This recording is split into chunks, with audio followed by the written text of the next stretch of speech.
जय हिंद दोस्तों। आज की इस वीडियो में हम पर्यावरण विषय का अध्याय 10 कंप्लीट पढ़ेंगे, जिसका नाम है फल, सब्जी एवं भोज्य पदार्थ। ठीक है, देखिए अध्याय के नाम से हमें क्लियर हो जाता है कि इस अध्याय में हम पढ़ने के वाले हैं। देखिए पहले इसका सिलेबस कवरेज देख लेते हैं, इसमें कौन कौन सी हेडिंग है जिनको हम कवर करेंगे। देखिए फल एवं सब्जियों का जो महत्व है इसके बारे में पढ़ेंगे। पौधों के अंगों के अनुसार जो फल और सब्जियाँ होती हैं इनके बारे में पढ़ेंगे। भोज्य पदार्थों का स्वास्थ्य वर्धक संयोजन, यानी स्वास्थ्य के लिए किस प्रकार से इनको संयोजित करके रख सकते हैं। विभिन्न प्रकार की जो आयु है, आयु का भोजन एवं उनको ग्रहण करने का समय, यानी कि अलग अलग आयु में अलग अलग भोजन हमें शरीर के लिए डिमांड होती है, उसी के अनुसार हम इसमें आगे कंप्लीट पढ़ने वाले हैं। ठीक है दोस्तों, देखिए पर्यावरण के हम 9 अध्याय को कंप्लीट पढ़ चुके हैं और इससे पहले मैं गणित विषय को कंप्लीट पढ़ा दिया है, हिंदी विषय को कंप्लीट पढ़ा दिया और गणित विषय की पेडागोजी को भी कंप्लीट पढ़ा दिया है। तो इन सभी की प्लेलिस्ट की लिंक आपको नीचे डिस्क्रिप्शन बॉक्स में मिल जाएगी। तो इस वीडियो को कंप्लीट होने के बाद अब उनको वहाँ से डिस्क्रिप्शन बॉक्स में जाइएगा और वहाँ से देख लेना। ठीक है, देखिए जो पर्यावरण अध्याय है इसके टोटल 20 चैप्टर हैं, 20 अध्याय हैं। तो अगली हम कोशिश करेंगे जल्द से जल्द उन वीडियोस को अपलोड करने की। आपकी 10 अध्याय जो रह गए हैं जल्दी ही उनको कंप्लीट कर लेंगे तो आपका पर्यावरण विषय कंप्लीट हो जाएगा। इसके बाद मैं आपके लिए बाल विकास पढ़ाना प्रारंभ करूँगा। और बहुत से बच्चे कमेंट्स कर रहे हैं सर पेडागोजी पढ़ाइए, पेडागोजी पढ़ाइए। तो हम जो बाल विकास पढ़ेंगे उसी में सभी सब्जेक्ट की कॉमन जो पेडागोजी है उसको पढ़ेंगे। देखिए दोस्तों, जो पेडागोजी है, पेडागोजी यानी शिक्षा शास्त्र, उसमें ऐसा है कि जो विषय है जैसे गणित है, गणित को किस प्रकार से पढ़ाया जाए, तो गणित विषय की पेडागोजी में कंप्लीट पढ़ा ही चुका हूँ। पर्यावरण, ठीक है, हिंदी और जो भी आपके विषय उन सभी की पेडागोजी हम जो बाल विकास हमारा एक सब्जेक्ट है उसके अंदर शामिल करके बहुत अच्छे से पढ़ने वाले हैं। ठीक है, तो आप के लिए एक इन्फॉर्मेशन मिल गई। तो जल्दी हम बाल विकास को भी स्टार्ट करने वाले हैं, बस आप बने रहिएगा। और आपने वीडियो को जल्दी से लाइक नहीं किया तो लाइक शेयर कर दीजिए। इसके बाद हम इसको प्रारंभ करते हैं। देखिए हमने इसका सिलेबस कवरेज देख लिया है। अब चलिए यहाँ पर आते हैं, पहली हेडिंग देखते हैं आज की हमारी क्या है, फल व सब्जियों का महत्व। देखिए फल और सब्जियों का महत्व किस प्रकार से होता है, तो यहाँ से आपके लिए आपका नॉलेज में भी वृद्धि होगी और परीक्षा में भी प्रश्न काफ़ी पूछे जाते हैं, तो इनमें भी आपको हेल्प मिलेगी। ठीक है, देखिए फल और सब्जी है, इनका महत्व किस प्रकार से होता है। फल और सब्जी है, इनके द्वारा हमें विटामिन, खनिज और अन्य जो पोषक तत्व हैं वो हमें प्राप्त होते हैं। जो शाकाहारी इंसान हैं उनके लिए फल और सब्जियाँ जो विटामिन, खनिज और अन्य पोषक तत्वों का बहुत अच्छा सोर्स होते हैं। ठीक है, आर्थिक दृष्टि से भी बात करें फलों और सब्जियों का अधिक महत्व, जैसे कि आपने देखा होगा आपके आसपास भी गेहूं, चने, सोयाबीन जो आदि आपके क्षेत्र में लोकल फसल होती है, उसकी तुलना में यदि वहाँ पर कोई बगीचा है या कोई सब्जियों का जो खेती करता है उसमें उसे काफ़ी आर्थिक मदद ज़्यादा मिलती है। गेहूँ की अपेक्षा, सोयाबीन, इन सब की अपेक्षा फल और सब्जियों को लगाने से आपकी ज़्यादा आय होती है। तो इसका आर्थिक दृष्टि से भी काफ़ी ज़्यादा महत्व है। ठीक है, और इसका क्या महत्व होता है, जो फलदार वृक्ष होते हैं उनके द्वारा जो मिट्टी होती है उसकी जो मृदा जिसके कहते हैं मिट्टी को, उसकी उर्वरता शक्ति में भी बढ़ोतरी होती है, क्योंकि जो फलदार पौधे होते हैं, वृक्ष होते हैं, उनकी पत्तियां ज़मीन में गिरती हैं, उनकी पत्तियां सड़ गल कर खाद बना लेती हैं। इसी प्रकार फल इत्यादि बीज जो ज़मीन में गिर जाते हैं और सड़ गल कर वो खाद बना लेते हैं, जिससे वहाँ की जो मिट्टी होती है वो काफ़ी उर्वरक हो जाती है। ठीक है, तो इस प्रकार से फल और सब्जियों को काफ़ी ज़्यादा महत्व है। चलिए अब यहाँ पर देखिए आपके सामने है पौधों के अंगों के अनुसार फल। देखिए आपसे परीक्षा में पूछ सकते हैं कि जड़ से प्राप्त फल कौन सा है, बीज से प्राप्त फल, फूल से प्राप्त फल, है ना। इस प्रकार से इन सब के बारे में आपके लिए यहाँ पर बहुत अच्छे से मैं बताने वाला हूँ, तो ध्यान से देखिएगा और समझिएगा। ठीक है, जैसे कि एक साइड मैंने यहाँ पर लिख दिया जड़ से प्राप्त फल, जो जड़ के माध्यम से प्राप्त होंगे, बीज से प्राप्त फल, फूल से प्राप्त और तना से प्राप्त।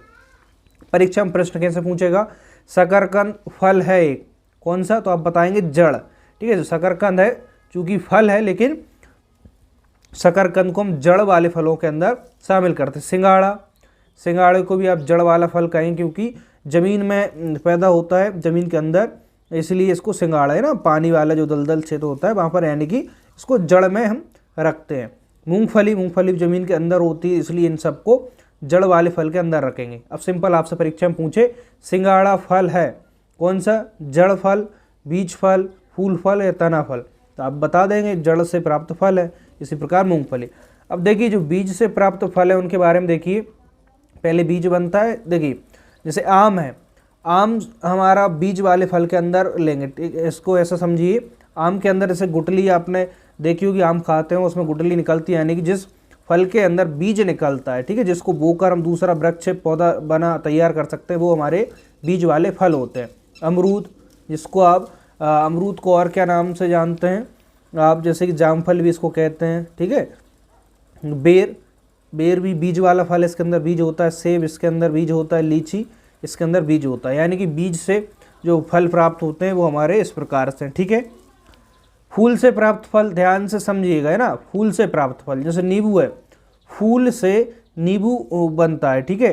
नींबू के अंदर भी बीज होते हैं, कुछ बच्चे इसको बीज वाले फल के अंदर ले लेंगे, लेकिन ध्यान रखिए वही तो सारा कन्फ्यूज़न है। फूल से जो हमारे फल प्राप्त हो रहा वो यहाँ पर नींबू है, काजू है, स्ट्रॉबेरी है, सहतूत है, ठीक है।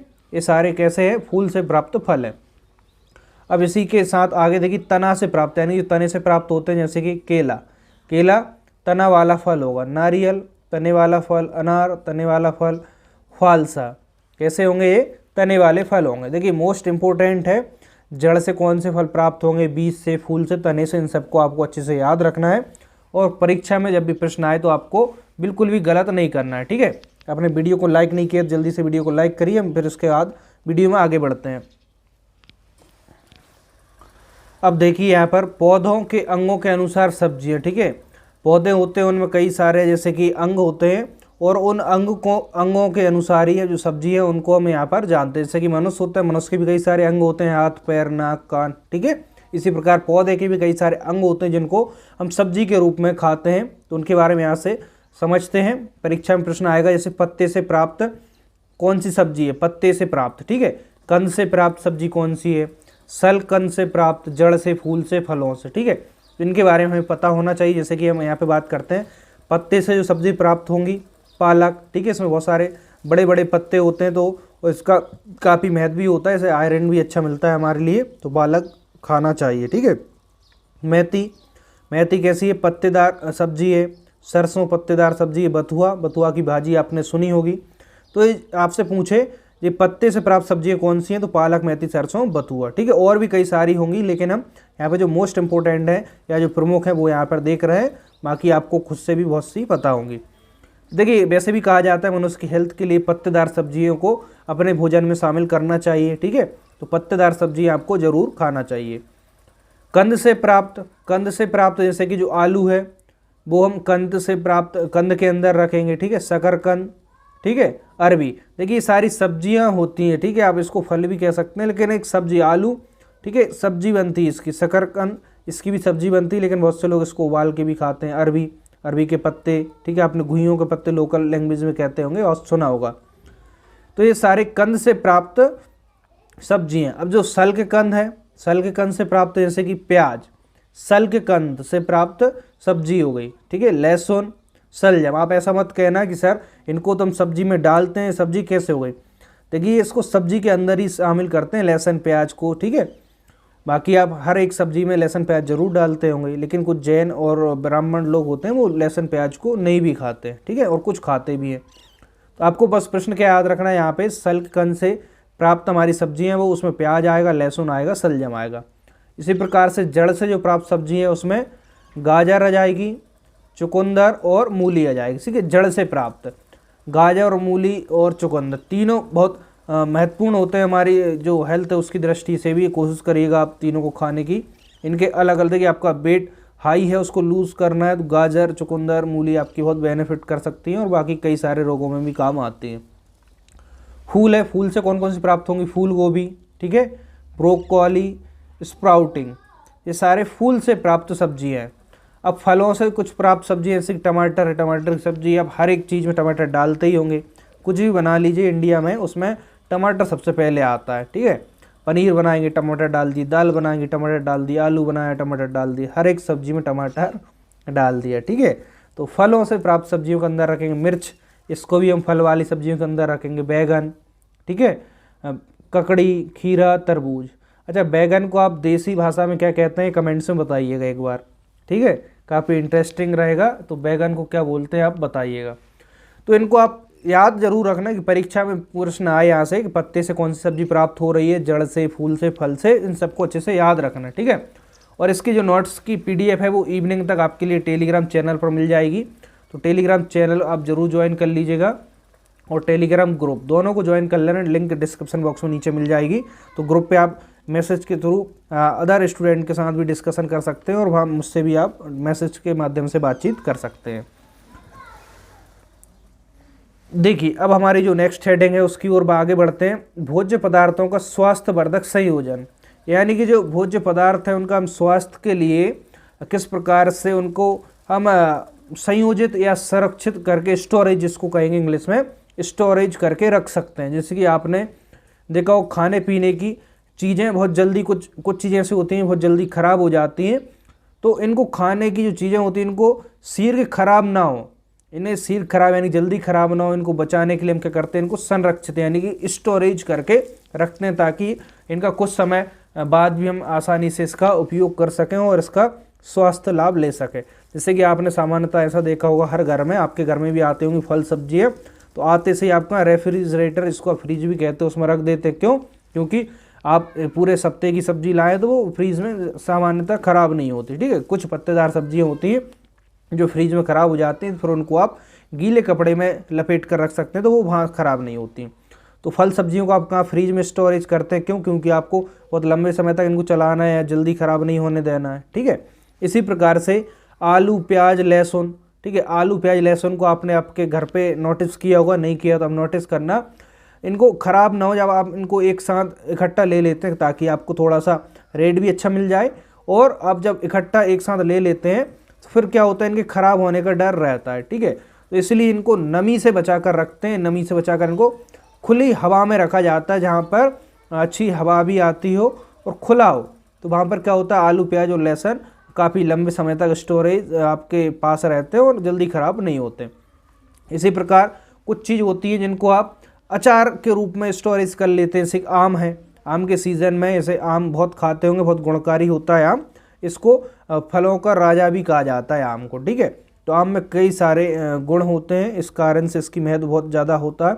तो आम का आपने बहुत ज़्यादा लुत्फ़ भी उठाया होगा गर्मियों के सीज़न में, लेकिन जब इसकी कच्ची कैरियाँ होती है तो उनको क्या किया जाता है, अचार के रूप में स्टोरेज करके रख दिया जाता है जो साल भर चलता है, ठीक है। ज़्यादा भी चल जाता है तो जो जल्दी ख़राब नहीं होता। जैसे आंवला हो गया, आंवला भी काफ़ी अच्छा माना जाता है।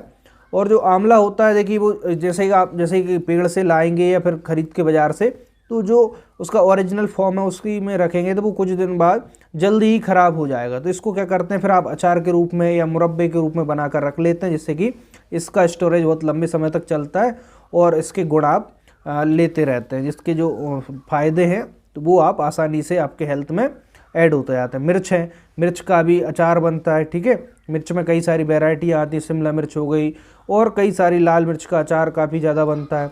लहसुन, इसका भी अचार के रूप में इसको स्टोरेज करके रख लिया जाता है, ठीक है। तो ऐसी बहुत सारी जो फल हैं, भोज्य पदार्थ हैं, जिनको हम कुछ ना कुछ फॉर्म में कन्वर्ट करके इनको आसानी से स्टोरेज रख लेते हैं ताकि लंबे समय तक ये ख़राब ना हो। चटनी के रूप में भी आप रखते हैं, जैसे आम हो गया, आम की चटनी भी बनाते होंगे जो आसानी से 2, 4, 8 दिन चल जाती है। मिर्च हो गई, इसकी चटनी, धनिया, पुदीना, ठीक है। पुदीने की चटनी गर्मियों में बहुत ज़्यादा बनाई जाती है, ठीक है। तो जो भी हमारे भोज्य पदार्थ हैं जिनका स्वस्थ इनको खाकर रह सकते हैं, तो इनको हम जैसे सीजन में तो इनको खाते ही खाते हैं, लेकिन ऑफ सीजन में हम बात करें तो इनको स्टोरेज करके रख लेते हैं अचार के रूप में, चटनी के रूप में, इस प्रकार से, तो ताकि हम इसको जब सीज़न चला जाए इसके बाद भी इनका लाभ ले सकें। इस प्रकार से इन्हें हम कन्वर्ट कर लेते हैं और संरक्षित इस प्रकार से कर लेते हैं, ठीक है। अब आपको समझ में आ गया होगा। चलिए अब हम नेक्स्ट हेडिंग की ओर बढ़ते हैं। यहाँ पर नेक्स्ट हेडिंग देखिए, विभिन्न प्रकार की जो आयु होती है, आयु का भोजन और उसको ग्रहण करने का सही समय क्या होना चाहिए। जैसे विभिन्न प्रकार की आयु की बात करें, जैसे कि आपने जन्म लिया होगा, शेषावस्था से लेकर युवावस्था आती है, ठीक है। फिर युवावस्था के बाद अब बात करें आगे पौड़ अवस्था, जिसको वृद्धावस्था भी कहते हैं, यानी कि तमाम जो उम्र है, स्टेज हैं, वो लाइफ में आती हैं मनुष्य के या हर एक प्राणी के। तो उसमें जैसे जैसे एज हमारी बदलती है उसके अकॉर्डिंग हमारा भोजन भी हमें अपना चेंज करना होता है। हर एक जैसे बचपन में कुछ और भोजन की रिक्वायरमेंट होती है बॉडी को, युवावस्था में कुछ और वृद्धावस्था में कुछ और उनको किस प्रकार से किस समय पर लेना चाहिए, तो उन सब के बारे में यहाँ पर देखते हैं। ठीक है, आपके हेल्थ के पर्पज़ से भी बहुत इंपॉर्टेंट चैप्टर है और बाकी परीक्षा की दृष्टि से तो हम इसको पढ़ ही रहे हैं। चलिए, संसार का जो प्रत्येक प्राणी है अपनी भ्रूण अवस्था से लेकर वृद्धावस्था तक जीवन के विभिन्न चरणों से गुजरता है। अभी हमने इसमें बात की कि जैसे आप जन्म लेंगे या भ्रूण अवस्था की बात करेंगे, जब आप फर्स्ट डे होता है जो प्रेगनेंसी है उसके दौरान, उसे भ्रूण अवस्था कहा जाती है कुछ। ठीक है, जब गर्भ में बालक होता है तो वहाँ से ही आपकी जो भोजन की आवश्यकता है, पौष्टिक भोजन, वो आपकी रिक्वायरमेंट आपकी बॉडी को स्टार्ट हो जाती है। और वहाँ से लेकर वृद्धावस्था यानी कि जब तक आप बूढ़े ना हो जाए तब तक आपके लिए जो जीवन के कई सारे स्टेज आती हैं, उन स्टेजों में आपके लिए भोजन की अलग अलग रिक्वायरमेंट होती है। जैसे आपने कभी देखा होगा, आप कभी बीमार हो जाते हैं या फिर कुछ इस प्रकार से, तो डॉक्टर कुछ अलग सजेशन देता है कि ठीक है आप इन भोजन फलों को शामिल कर लीजिए। ठीक है, इस प्रकार से हम आगे इसमें देखते हैं। देखिए, प्रत्येक चरण में जो मनुष्य है उसको पोषक तत्वों की अलग अलग आवश्यकता भी होती है। जैसे कि बचपन में आपको कुछ और पोषक तत्वों की आवश्यकता होगी, थोड़े से और बड़े होंगे, युवा अवस्था में आएंगे तो कुछ और पोषक तत्वों की आवश्यकता होगी। ठीक है, जैसे जैसे आप उम्र की अलग अलग स्टेजों पे पहुंचते हैं, आपको जो पोषक तत्व है उनकी अलग अलग ज़रूरत होती है। ठीक है, तो आपको इतना पता ही होगा। बाकी जो हमारे सिलेबस में बिल्कुल हम इसमें एक भी जो टॉपिक है उसको नहीं छोड़ेंगे, सब कुछ अच्छे से शामिल करते हुए पढ़ रहा है। ठीक है, बस आप अच्छे से सपोर्ट करते रहिए, पढ़ते रहिए। इसके बाद हम बाल विकास को पढ़ेंगे और मैं कोशिश करूंगा एग्जाम से पहले आपके जितने भी सब्जेक्ट हैं उन सभी के MCQs यानी कि ऑब्जेक्टिव जो है उनकी वीडियो अच्छे से लाई जाए और आपको लाइव टेस्ट इस प्रकार से कराया जाए, ताकि आपने जितना भी पढ़ा है उसको आप कितना परफॉर्म कर पाते हैं उनसे भी आप परिचित हो जाएंगे। और जो आपको जानकारी नहीं होगी ऑब्जेक्टिव प्रश्न के माध्यम से आपको जानकारी मिल जाएगी। ठीक है, बस आपको सपोर्ट करना है, वीडियो को लाइक शेयर करना है, चैनल पर नहीं हो चैनल को सब्सक्राइब कर लेना है। चलिए हम अगली हेडिंग की ओर बढ़ते हैं। शेषावस्था में जो पोषक तत्व उनकी आवश्यकता के बारे में देखते हैं। नेक्स्ट हेडिंग देखिए हमारी, शेषावस्था में जो पोषक तत्व होते हैं उनकी हमें किस प्रकार से आवश्यकता होती है और किन किन पोषक तत्वों की आवश्यकता होती है, वो हम इसमें देखते हैं। शेषावस्था की बात करें तो शेषावस्था जैसे कि जन्म से लेकर या भ्रूण अवस्था से हम बात करें, भ्रूण अवस्था से लेकर कहाँ तक 2 वर्ष की जो अवस्था होती है, 2 वर्ष तक जब बालक होता है उसे हम शेषावस्था के अंदर रखते हैं। ठीक है, गर्भ अवस्था से लेकर और जो जन्म के 2 वर्ष हैं, लगभग 2 से 3 वर्ष भी मान लीजिए, उसको हम शेषावस्था में रखते हैं। तो जब शेषावस्था में बालक होता है तो उसको विभिन्न पोषक तत्वों की आवश्यकता होती है, ताकि उसकी जो फिजिकल बॉडी और मेंटली उसको अच्छे से क्या उसका ग्रोथ हो सके, विकास हो सके, उसमें हेल्प मिल सके, इसलिए उसको अच्छे पोषक तत्वों की आवश्यकता होती है। जैसे कि हम यहाँ पे बात करें, शिशु जब जन्म लेता है तो प्रथम 6 माह में शरीर का विकास काफ़ी ज़्यादा तीव्र होता है। यानी कि बालक ने जब जन्म लिया तो जन्म से लेकर ऐसा मिलता है कि 6 माह में उसकी जो विकास है वो दर काफ़ी तीव्र होती है, यानी कि उसका जो फिजिकल बॉडी वो काफ़ी तीव्र ग्रोथ करता है।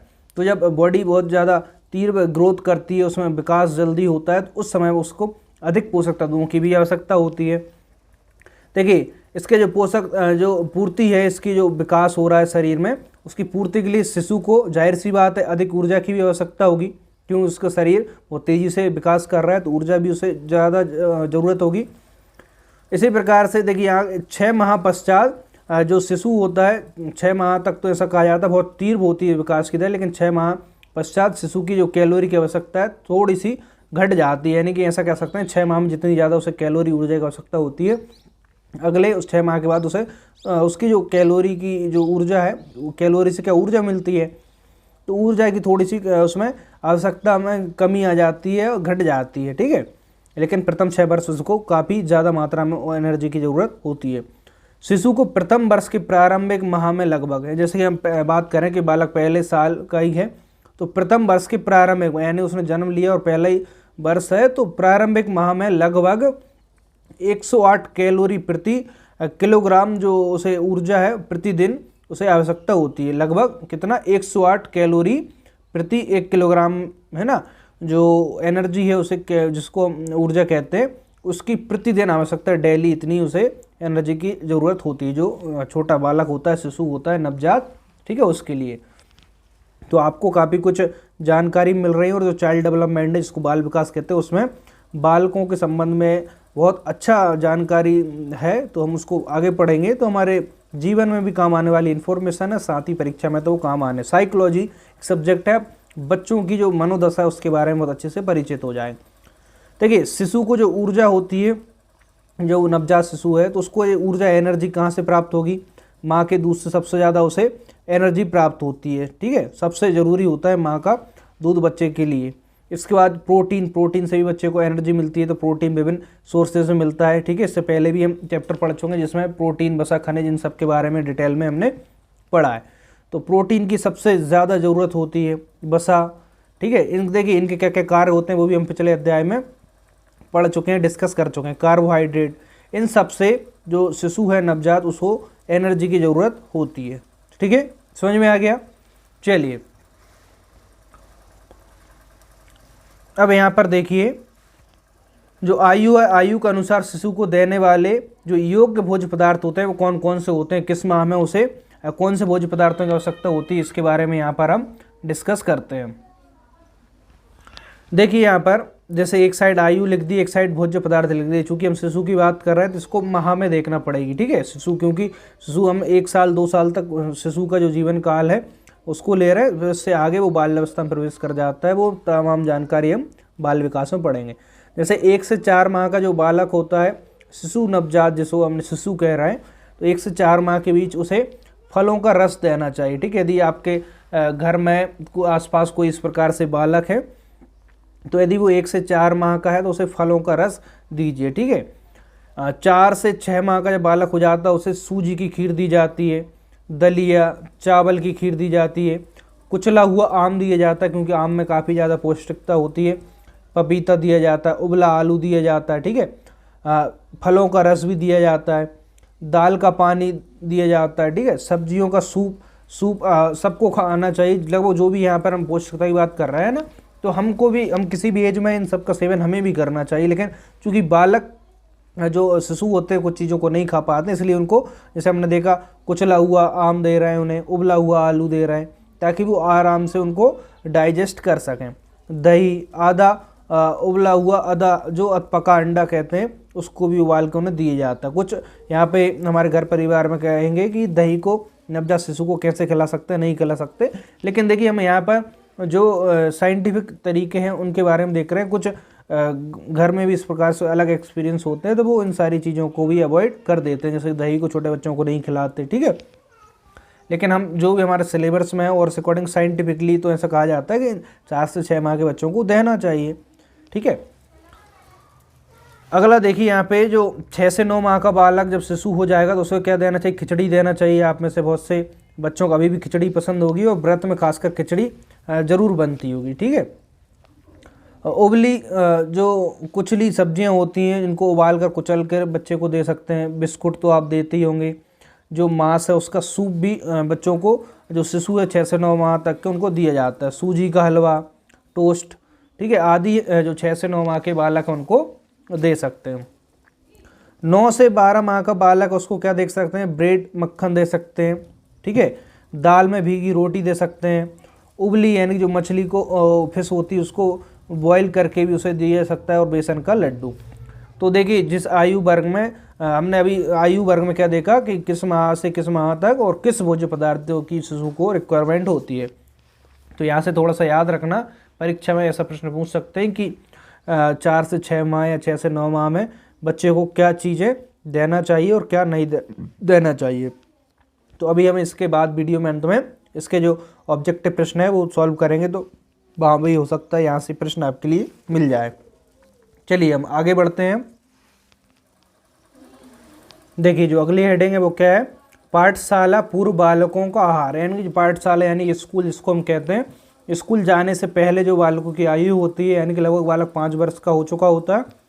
आजकल तो बच्चों को 2 साल 3 साल के लगभग किड्स स्कूल में, किड्स प्ले स्कूल में भेजने लगे, फिर नर्सरी, KG1, KG2।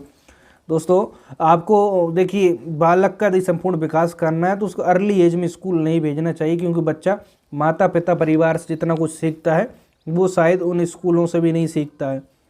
तो प्रॉपर एज में ही स्कूलों में भेजना चाहिए। देखिए ये तो हो गई हमारे एक अनुभव की बात। बाकी हम जो सिलेबस हैं उसमें देखते हैं क्या है कि देखिए अनुभव की बात की है, यानी जो बाल विकास है वहाँ पर ऐसा लिखा है, वहाँ पे है बाल विकास में कि बालकों को बचपन में खेलने के लिए पर्याप्त मात्रा में समय मिलना चाहिए और ज़रूरत से ज़्यादा पहले, यानी कि समय से पहले इसको कह सकते हैं कि यदि आप स्कूलों में भेजेंगे तो बालक का जो संपूर्ण विकास है खेल कूद के माध्यम से, घर परिवार के माध्यम से होना चाहिए, वो कहीं ना कहीं अवरुद्ध हो जाता है। तो जो पाठशाला है उससे पहले जो बालकों को आहार की बात कर रहे हैं, भोजन किस प्रकार का होना चाहिए, देखिए विशेषकर 1 से 6 वर्ष तक के जो बालक होते हैं उनका पालन पोषण बहुत उचित ढंग से होना चाहिए और बहुत सही उन्हें जो पौष्टिक खाना है वो मिलना चाहिए। देखिए उचित और संतुलित और थोड़े थोड़े समय पर भोजन की उन्हें आवश्यकता होती है। छोटे बालक होते हैं, आपने देखा हो घर में भी हर 2 घंटे बाद 1 घंटे बाद, यानी कि थोड़े थोड़े समय बाद ही उन्हें भूख लगने लगती है। तो इसका ध्यान घर में माता पिता या परिवार को रखना चाहिए, क्योंकि जो छोटे बच्चे होते हैं वो कभी कभी अपने जो भोजन है उसको व्यक्त नहीं कर पाते हैं और कभी कभी संकोच भी कर जाते हैं। इस प्रकार से माता पिता और घर परिवार को उनकी अच्छे से देख रेख करना चाहिए, क्योंकि पौष्टिक भोजन ही उनकी हेल्थ को अच्छे से ग्रोथ करता है और तमाम सारी चीज़ें उन्हें विकास का अवसर अच्छे पौष्टिक भोजन से मेंटली फिजिकली यानी कि सब कुछ उन्हें जो डेवलपमेंट है ऑल ओवर उनका विकास वो हो पाता है। भोज्य पदार्थ जो बालक हैं उनको कौन सा भोज्य पदार्थ दे सकते हैं, 1 से 6 वर्ष तक के बालक देख रहे हैं जो स्कूल जाने से पहले की एज में होते हैं। भोज्य पदार्थ अनाज सभी तरह का अनाज उन्हें खिलाने की कोशिश करना चाहिए। आजकल मोटा अनाज भी उन्हें खिलाना चाहिए, जैसे कि मोटे अनाज में किसको मक्का ज्वार इन सबको रखते हैं, इनमें भी काफ़ी गुण होते हैं। दाल हो गई, हरे पत्तेदार सब्जियाँ, खासकर जितनी सब्जी होती है उन्हें हरी सब्जी कहते हैं, यानी कि जो हरे पत्तेदार सब्जियाँ होती हैं उनका महत्व काफ़ी ज़्यादा होता है। फल हो गए, दूध हो गया, मांस मछली अंडा, यदि आप मांसाहारी यानी कि मांस का सेवन कर सकते हैं तो ठीक है, इनको शामिल करिएगा। अन्यथा आप जो शाकाहारी चीज़ हैं जिससे प्रोटीन वसा इन सब की प्राप्ति हो जाती है, खनिज लवण, उनको दीजिएगा। ठीक है। गुड़ काफ़ी अच्छा सोर्स माना जाता है आयरन का, और आपको भी कोशिश करना चाहिए कि भोजन के बाद नित्य लगभग 20 ग्राम गुड़ आपके लिए भी डेली खाना चाहिए। ठीक है। अब देखिए यहाँ पर जो अगली हेडिंग है उसके बारे में, स्कूल जाने वाले बालक, यानी कि अब स्कूल पहुँच गए बालक या बालिका, हम दोनों की बात कर रहे हैं। इनके आहार या भोजन किस प्रकार से होना चाहिए जो स्कूल जा रहे हैं।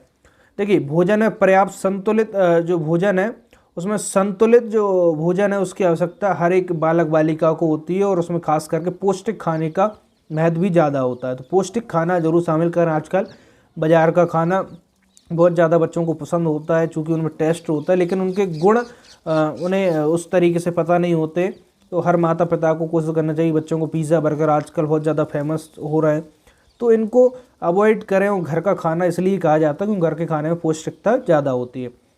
प्रोटीन की सबसे ज़्यादा आवश्यकता होती है, कोई भी चाहे बालक हो या बालिका, प्रोटीन यानी कि हम इसे एक प्रकार से सबसे ज़्यादा महत्व इसलिए देते हैं क्योंकि प्रोटीन से हमारे शरीर की जो सेल्स होती हैं वो सारी प्रोटीन के माध्यम से बनी होती है। जैसे कि एक मकान में ईंट की आवश्यकता होती है, उसी प्रकार हमारी जो मनुष्य बॉडी है उसमें प्रोटीन की आवश्यकता होती है। ठीक है। प्रोटीन हमें किस किस से मिलता है, दूध से, पनीर से, और जो मांसाहारी पदार्थ है उन सब से हमें प्रोटीन अच्छी मात्रा में मिल जाता है। इसके बारे में हम पिछले अध्याय में भी पढ़ चुके हैं। भोजन में खनिज लवण के साथ हरी जो सब्जियां होते हैं, हरी सब्जी यानी कि जो पत्तेदार सब्जियां, फल आदि पर्याप्त मात्रा में शामिल करना चाहिए। और बालक बालिकाएं जो स्कूल जा रहे हैं तो उनको अच्छी मात्रा में भोजन और पौष्टिक भोजन खिलाना चाहिए। हर माता पिता का एक कर्तव्य होता है अपने बालक जो होते हैं, बालक बालिका, उनका अच्छा विकास करना, अच्छे संस्कार देना। तो उन्हीं में इसको भी आप शामिल कर लें, पौष्टिक खाना जरूर दें, जिससे कि आप उनको बीमार या फिर जो हेल्थ इश्यूज है उनको आने से रोक सकते हैं पहले ही। ठीक है। अब देखिए यहाँ पर जो नेक्स्ट हेडिंग है इसके बारे में डिस्कस करते हैं। चूँकि हमारा अध्याय उतना बड़ा नहीं है, इसके बाद एक हेडिंग और है, उसके बाद हम इस अध्याय के जितने भी ऑब्जेक्टिव प्रश्न हो सकते हैं उनको यहाँ पर सॉल्व करेंगे। ठीक है। विभिन्न समूह के लिए संतुलित आहार की मात्रा, यानी कि जो बहुत सारे अलग अलग समूह होते हैं, अलग अलग उम्र की स्टेज होती है, उनमें जो संतुलित भोजन है, आहार है, उसकी मात्रा किस प्रकार से होना चाहिए तो उसके बारे में देखते हैं। यहाँ पर संतुलित आहार के लिए भोज्य पदार्थों में पौष्टिक तत्व की जानकारी होना आवश्यक है। देखिए जब तक आपके लिए जो भोज्य पदार्थ हैं, जो भी आप खा रहे हैं, ग्रहण कर रहे हैं, उसमें यदि पौष्टिकता के बारे में पता नहीं होगा तो आप सही संतुलित जो भोजन है उसको अपनी डाइट में शामिल नहीं कर पाएंगे। देखिए, सही भोज्य पदार्थ का जो पौष्टिकता की बात करें, जैसे कुछ लोगों को भूख लगी होती तो सोचते हैं कहीं बाहर हैं, कहीं भी समोसे खाए, कचौड़ी खाई, जलेबी खाई, अपना पेट भर लिया और काम हो गया। लेकिन जब उन्हें पौष्टिकता के बारे में पता होता है तो फिर वही लोग उनकी जगह क्या करते हैं कि पौष्टिकता को महत्व देते हैं। हो सकता है फल फ्रूट को अपने नाश्ते में शामिल कर लें, अपने भोजन में शामिल कर लें। तो पौष्टिकता के बारे में अच्छे से जानकारी होना चाहिए, और हम कोरोना काल में इसको लेकर तो काफ़ी ज़्यादा अवेयर भी हुए हैं, और आप में से बहुत सारे लोगों ने बाहर का खाना अवॉइड कर दिया होगा, अब घर का खाना ही खाते होंगे और उसको महत्व देते होंगे।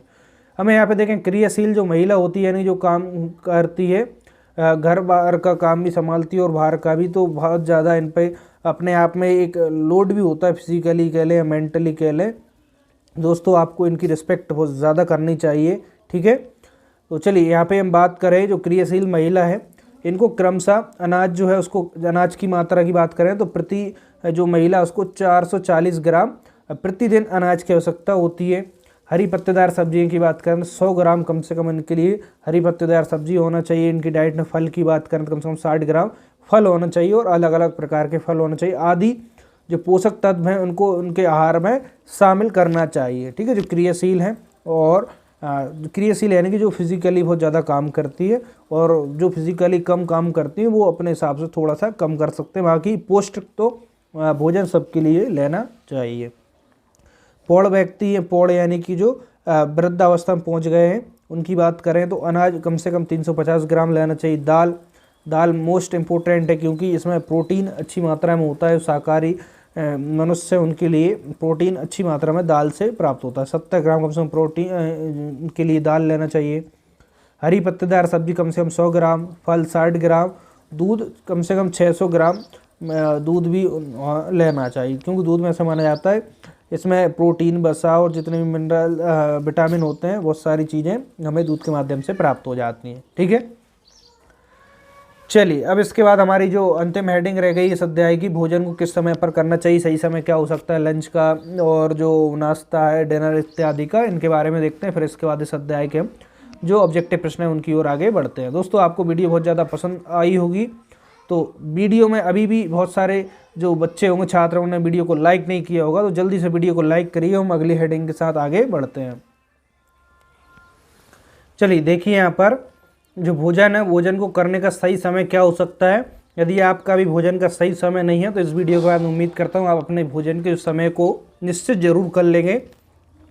देखिए, जो नाश्ता होता है जिसको हम ब्रेकफास्ट कहते हैं, इसका सही समय क्या है कि सुबह उठने के 30 मिनट बाद ही नाश्ता करना चाहिए। क्यों? क्योंकि देखिए, हम रात भर जब सो के सुबह उठते हैं तो हमारी जो एनर्जी है, शरीर के लिए एनर्जी की डिमांड बहुत ज़्यादा होती है, तो इसलिए ऐसा कहा जाता है कि सही नाश्ते का समय मॉर्निंग में जब भी हम उठते हैं तो अर्ली मॉर्निंग उठना चाहिए, और उठकर 30 मिनट बाद जैसे फ्रेश होते हैं, इसके बाद जो नित्य क्रिया है उनको करने के बाद लगभग 30 मिनट 40 मिनट बाद ही आपको नाश्ता करना चाहिए। वो सबसे ज़्यादा बेनिफिट होता है।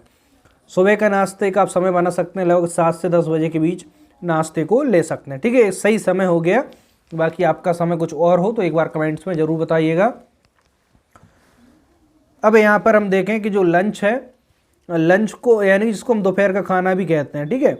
लंच का सही समय क्या होता है? नाश्ता और खाने के बीच में लगभग 4 घंटे का अंतराल या गैप होना चाहिए। जैसे आपने नाश्ता जब भी किया उससे 4 घंटे का गैप के बाद आप भोजन को ले सकते हैं। दोपहर का खाना है उसको, इसका सही समय हो सकता है दोपहर में 12 से 3 बजे के बीच में, ठीक है।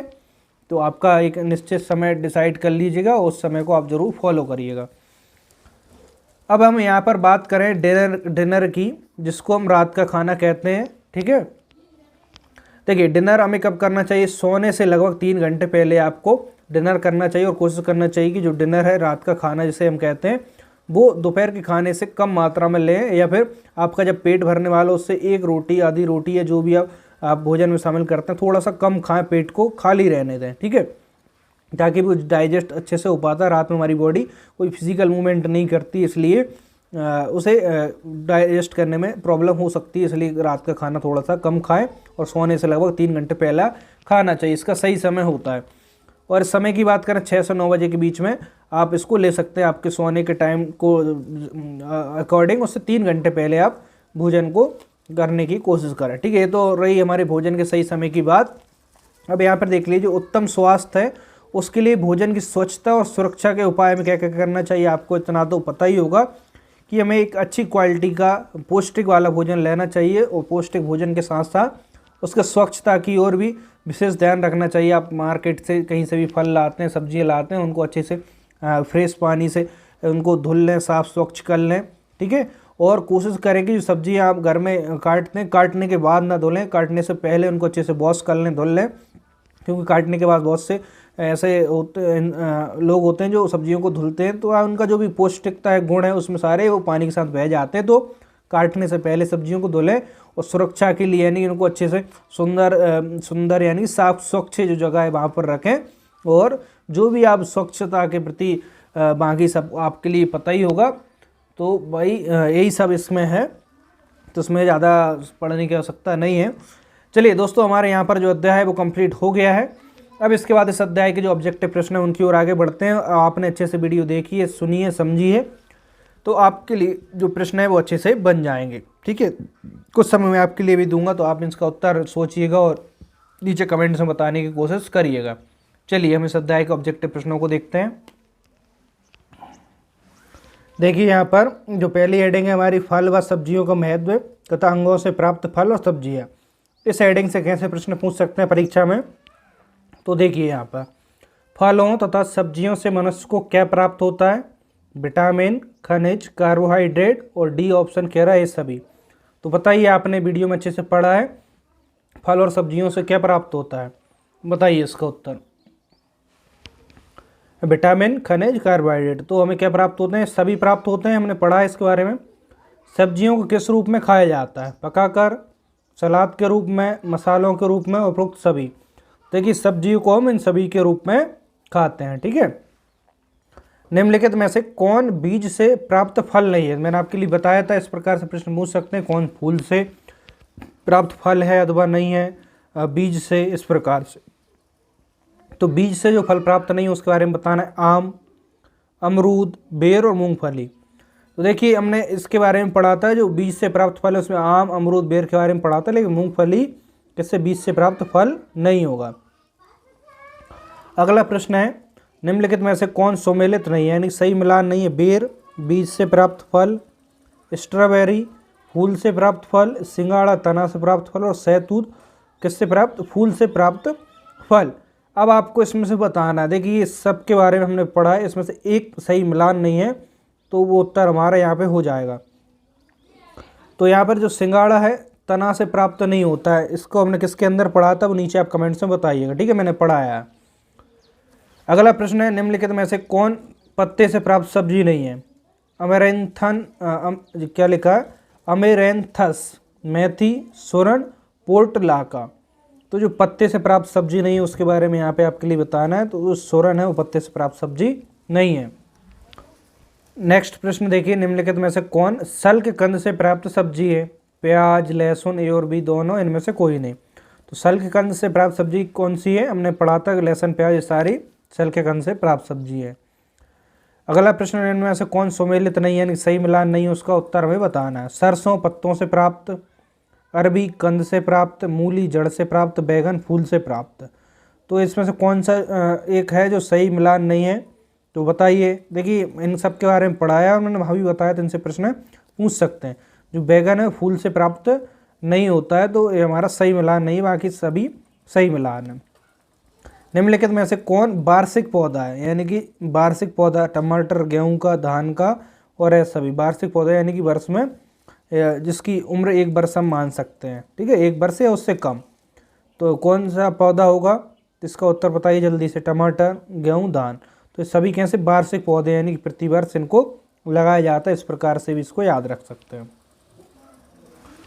अगला प्रश्न है, निम्नलिखित में से कौन रूपांतरित जड़ नहीं है? गाजर, आलू, मूली और चुकंदर।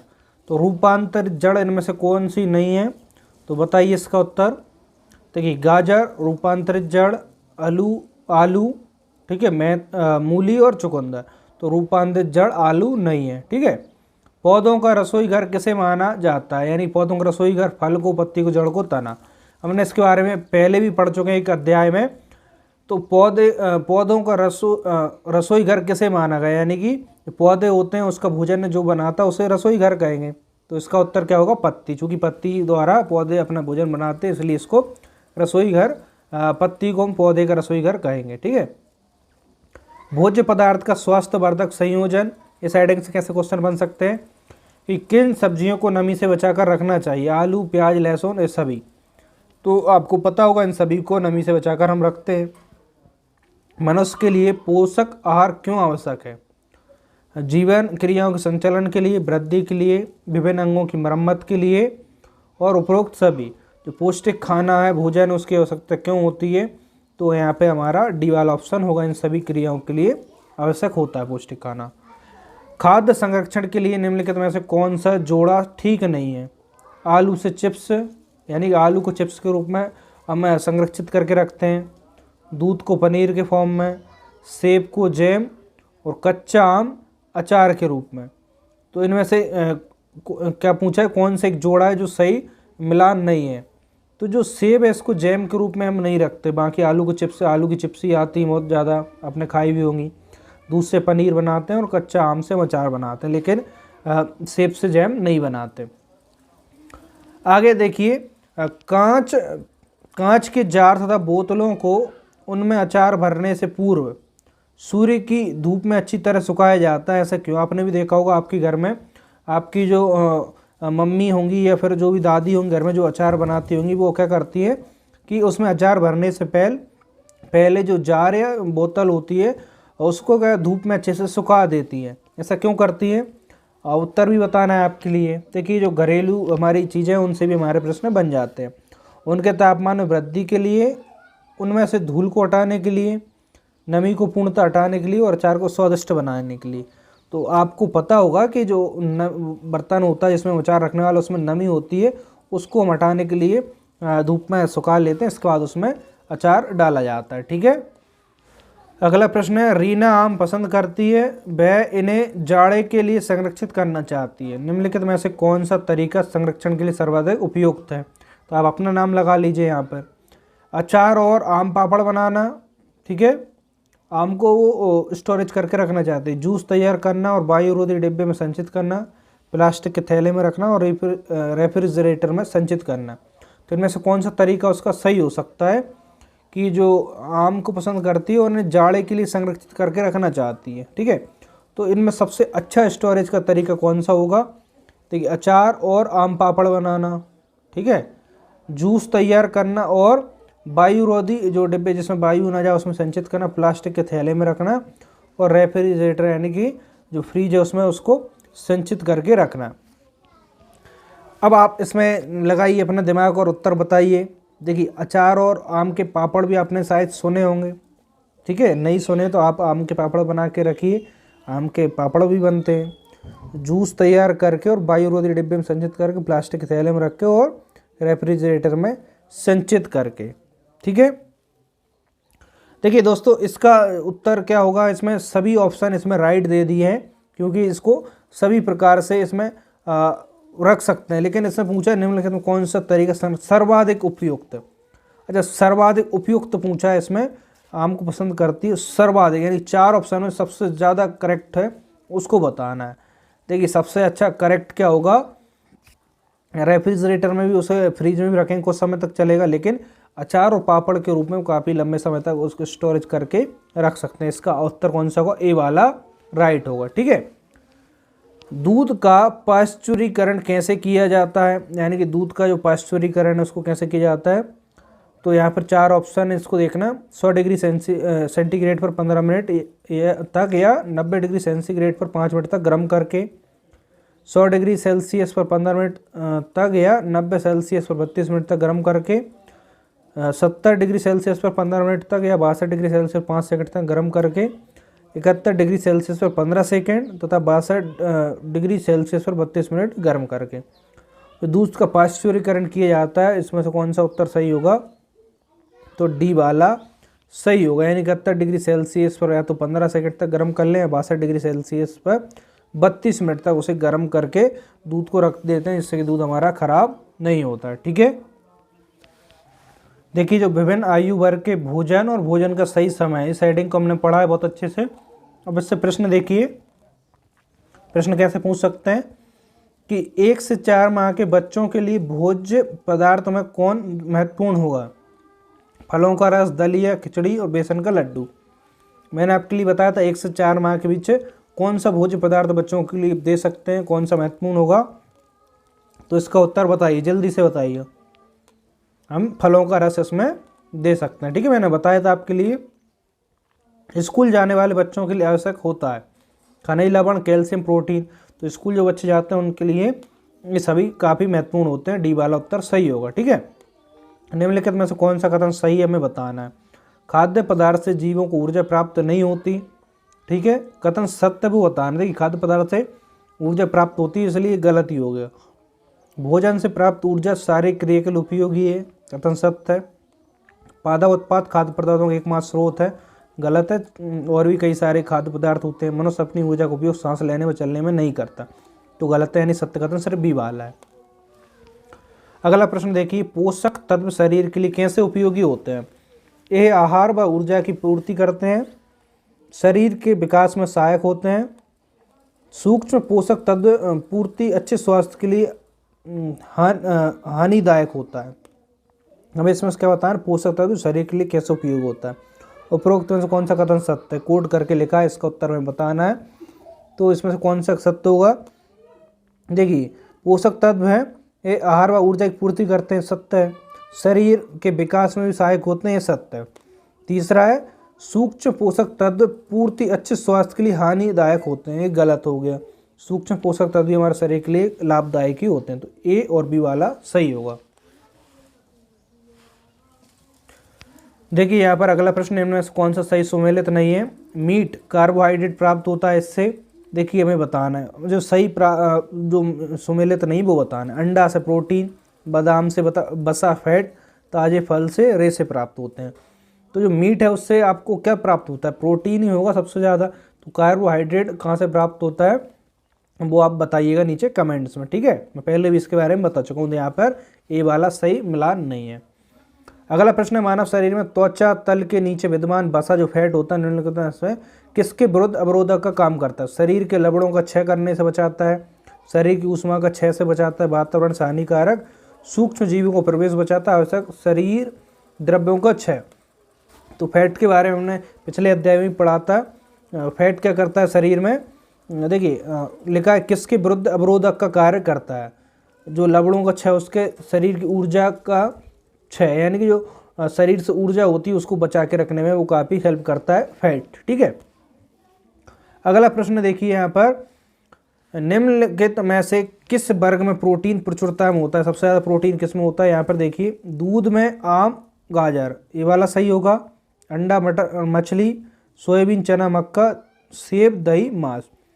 तो इनमें से एक ग्रुप है उसमें प्रोटीन सबसे ज़्यादा होगा, तो कौन सा ग्रुप है? देखिए चूँकि हमें पता है चिकन में सबसे ज़्यादा फैट होता है, दही में भी होता है और सेब, तो ये वाला हमारा ऑप्शन ज़्यादा राइट होगा। प्रोटीन इसमें सबसे ज़्यादा होगा, बाकी सभी में प्रोटीन है लेकिन सबसे ज़्यादा पूछा है तो डी वाला उत्तर होगा। यदि एक अध्यापक आलू, चावल, ब्रेड व शक्कर के उदाहरणों को सारा लेता है तो वो क्या पढ़ाना चाहता है? विटामिन, प्रोटीन, कार्बोहाइड्रेट, खनिज, लवण। देखिए ये सारे किसके उदाहरण हैं, तो वही शिक्षक पढ़ाना चाहेगा। जैसे आलू, चावल, ब्रेड व शक्कर से क्या प्राप्त होता है? ना तो विटामिन होता है प्राप्त, ठीक है। कार्बोहाइड्रेट्स को तक होता है आलू चावल से, प्रोटीन और खनिज लवण। क्योंकि आलू में क्या हो जाए, कार्बोहाइड्रेट हो गया, कुछ खनिज भी होते हैं, चावल, ब्रेड और शक्कर, ठीक है। तो इन सब के माध्यम से शिक्षक क्या पढ़ाना चाह रहे हैं, सारे किसके उदाहरण हो जाएंगे? खनिज लवण है, उन सब के खनिज लवण के अंदर उदाहरण हो जाएंगे। तो खनिज लवण को शिक्षक पढ़ाना चाहता, तभी वो इन जो उदाहरण उनका सहारा ले रहा है। अगला प्रश्न देखिए, सुमेल मिलान करना, एक साइड प्रोटीन एक साइड कार्य है। परिवहन प्रोटीन, संक्रमण से बचाव, ऊतक निर्माण, चलन हेतु हीमोग्लोबिन व परिवहन, ठीक है। संकुचन प्रोटीन कहाँ क्या कार्य होता है? संरचनात्मक प्रोटीन और रक्षात्मक प्रोटीन। तो इनको हमें मिलान करना है कौन से प्रोटीन से? देखिए क्या कार्य होता है, जिस प्रोटीन का जो कार्य होगा उससे हम उससे मिला देंगे, ठीक है। तो यहाँ पे देखिए जो है क्या है, परिवहन प्रोटीन। तो इसका क्या कार्य, परिवहन प्रोटीन कहाँ से, ऊतक का निर्माण करते हैं, ठीक है। दूसरा देखिए ध्यान से सुनिएगा और समझिएगा, संकुचन प्रोटीन चलन हेतु, यानी कि जो हम कार्य चलने फिरने में उपयोग करते हैं वो जो संकुचन प्रोटीन है वो हेल्प करता है, ठीक है। और देखिए यहाँ पर जो तीसरा है संरचनात्मक प्रोटीन, इससे क्या होगा, संरचनात्मक से संरचना स्ट्रक्चर प्रोटीन इससे होगा। एक सेकेंड थोड़ा सा कंफर्म कर लें क्योंकि बहुत ज़्यादा क्लोज ऑप्शन है इसमें। देखिए तब तक आप भी इसको ध्यान से देखिए। इसमें देखिए रक्षात्मक प्रोटीन, इससे तो क्लियर है संक्रमण से बचाव, तो बाकी जो बचा वो हो जाएगा संरचनात्मक प्रोटीन हीमोग्लोबिन का परिवहन। चूँकि इसमें ऑप्शन भी इस प्रकार से कन्फ्यूज़न वाला है, तो यहाँ पे देखिए पहले का हमने क्या लगाया था, दूसरा, और दूसरे का तीसरा, तीसरे का पहला, ठीक है। तो इस प्रकार से ऑप्शन देख लीजिएगा कौन सा वाला राइट होगा। देखिए इसमें क्या होता है, एक ही प्रश्न में कई सारे उत्तर पूछ लिए जाते हैं, तो थोड़ा सा कठिन लेवल का भी इसको मानते हैं। परिवहन प्रोटीन हमने कौन सा लगाया इसमें लगाया ऊतक निर्माण, ठीक है। आप उत्तर समझ गए हो तो नीचे जल्दी से कमेंट्स कर दीजिए इसका उत्तर कौन सा होगा। और संकुचन प्रोटीन को हमने इसमें करा, यानी कि पहले का दूसरा यहाँ पे है, बी में आ रहा है, और दूसरे का तीसरा, ठीक है। सी का पहला आ रहा है, ठीक है। और कौन सा, डी का चौथा आ रहा है, तो डी का चौथा नहीं होगा। रक्षात्मक प्रोटीन तो कौन सा होगा, ये होगा, तो ये गलत हो गया। तीसरा नहीं हो रहा, चौथा भी है, इसमें भी कन्फ्यूज़न है, तो इसमें देख लीजिएगा, मैंने आपके लिए ओरली इसको मिलान करके बता दिया है, ठीक है। चलिए अगले प्रश्न की ओर बढ़ते हैं। कभी कभी ऑप्शन हमारी जो बुक है उसमें मिसप्रिंट भी होते हैं, तो मैंने आपके लिए इसका डायरेक्ट मिलान करके भी बता दिया है, ठीक है। भोजन में आयोडीन की सूक्ष्म मात्रा आवश्यक होती है, क्यों होती है, इसके सेवन से व्यक्ति मानसिक रूप से क्षीण नहीं होता, आयोडीन का सेवन करने से घेंगा रोग की संभावना नहीं रहती, दोनों कथन सत्य है, दोनों कथन असत्य है। तो आयोडीन की सूक्ष्म मात्रा लेना चाहिए भोजन में, इससे क्या फ़ायदे मिलते हैं, तो इसको हमें बताना है, ठीक है। देखिए इसके सेवन से व्यक्ति मानसिक रूप से क्षीण नहीं होता, आवश्यकता होती है ना। आयोडीन का सेवन करने से घेंगा रोग होने की संभावना नहीं रहती, दोनों कथन सत्य हैं। तो कौन सा उत्तर होगा इसका उत्तर होगा दोनों कथन सत्य है, ठीक है। घेंगा रोग के बारे में आपने सुना होगा, आयोडीन लेने से इसकी संभावना कम होती है।